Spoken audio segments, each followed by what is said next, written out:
I'm here to represent all our Māori whānau that work up at the Hoipira, as well as obviously our Māori whānau that come into the Hoipira that are Māwiwi.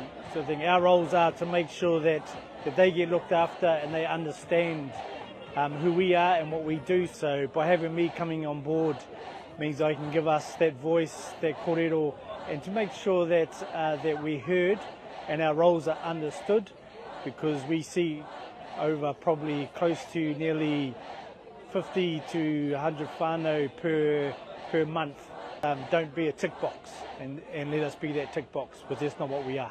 I see a lot of healthcare assistants. There's only two per ward where there should be 3. We have a lot of trouble recruiting because the HR department has been reduced in number. And we've had one of our job applications sit for several months because the human resources person who was looking after it had left. No one else was able to pick it up. Come and join and be one, so and you won't regret it. Tātou, tātou.